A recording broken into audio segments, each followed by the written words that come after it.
Hello there, my little fairy tale friends. My name is Fina, and I want to wish you a very warm welcome to today's Fairytale Playtime here on SoundTales. Today, we are going on an adventure through the forest with a little girl who wears a red cloak with a hood. Do you know who I mean? Yes, it's Little Red Riding Hood.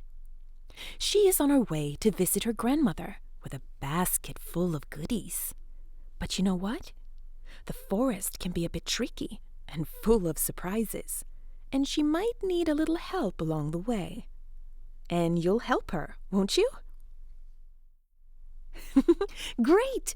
Then put on your pretend red cloaks and grab your pretend baskets, and let's begin.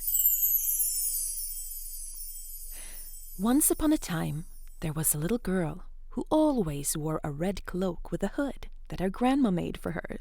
So, everyone called her Little Red Riding Hood. One day, her mother said, "Little Red, please go visit your grandmother with this basket. She's sick in bed and she needs some tasty things. But stay on the path. There are dangerous creatures in the woods." Mama gently packed the basket with goodies: a small loaf of bread, a bottle of juice, a shiny apple, and at the very bottom, a tiny note with a heart on it. "Give this to Grandma from me," she said. "What would you like to put in the basket for Grandma? A chocolate treat? Oh, a teddy bear? Say it out loud and place it gently in your pretend basket." "Ooh, that's nice."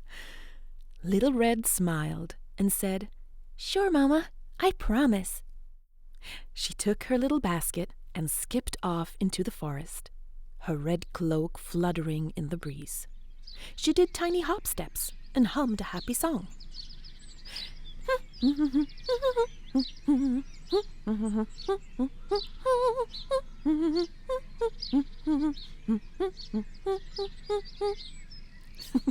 Can you hop like Little Red too?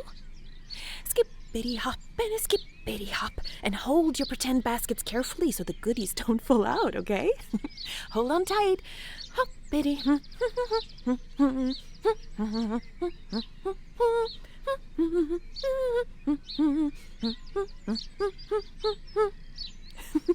Very good. As Little Red walked through the woods, she saw beautiful flowers along the path. "Oh, Grandma loves flowers," she said. So she set her basket down for a moment and began picking some. Want to help her pick flowers? Yeah, let's do it. Let's reach out our hands and pinch your fingers and pick and pick and pick, and let's smell them.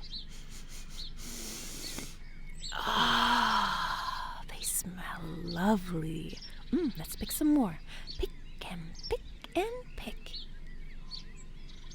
But Little Red didn't notice that as she was picking, she was walking further and further away from the path. After picking lots of flowers in a big bouquet, Little Red noticed that the forest felt a bit different. The branches swayed quietly, and the birds had gone silent.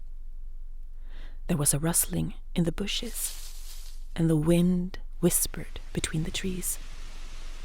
It suddenly got very eerily quiet, said Little Red. Can you listen? What do you hear in your imagination? Do you hear any birds? Do you hear the wind? A babbling brook, maybe? Or something sneaking around? Because just then, someone began peeking at her from behind the trees. Someone was spying on Little Red from the moss, logs, and stones. Do you hear that creaking in the forest? Creak, creak, creak. It was the wolf.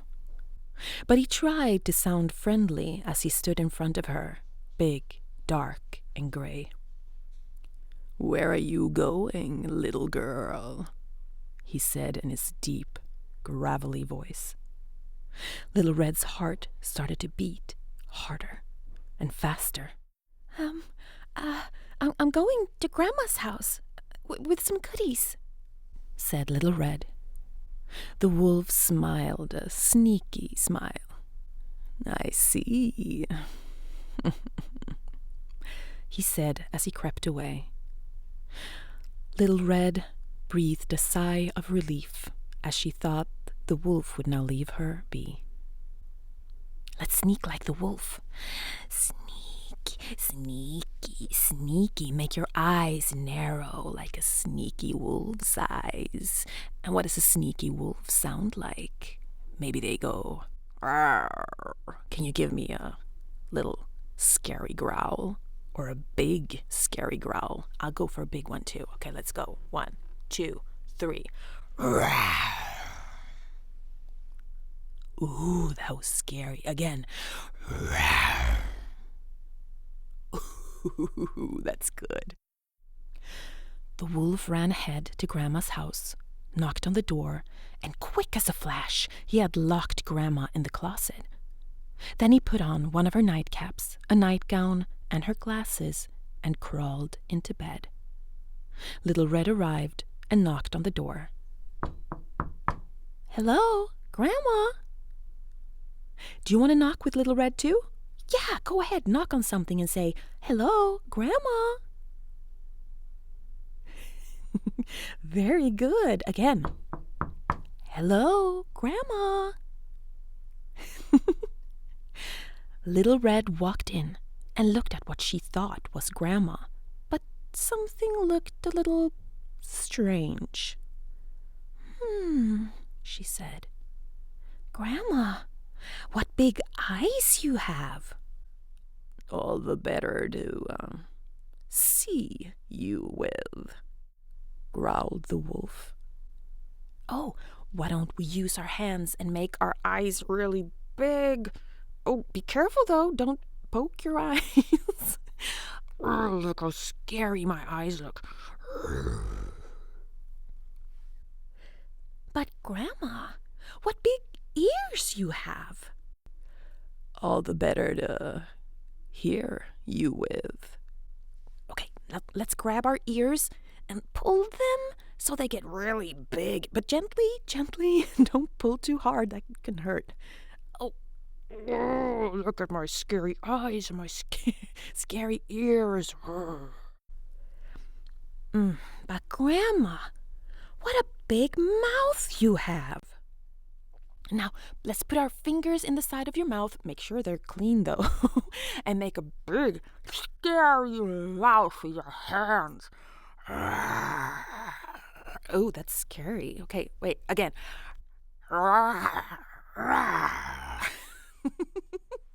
Good, good. Okay, then the wolf said, "All the better to eat you up." And the wolf threw himself towards Little Red. But, as it happens, the best hunter in the area had been tracking the wolf for some time. He had heard rumors of a sneaky creature creeping around the forest, and now he had tracked him all the way to Grandma's little house. As the hunter approached the cottage, he heard something strange. He crept up to the window and peeked inside, and there, in Grandma's bed, was someone with a nightcap, sneaky eyes and pointy ears, and was now hurtling towards an innocent child. So, the hunter flung the window open and jumped straight into the cottage and shouted, "Stop right there, wolf!" Can you make an heroic leap into the cottage and shout, "Stop right there, wolf!" as well? Okay, let's do it. Now, 1, 2, 3, go! Yes! The hunter helped Grandma out of the closet. And the wolf? Well, the hunter dealt with him. So Grandma got her basket of goodies, and Little Red learned to always stay on the path.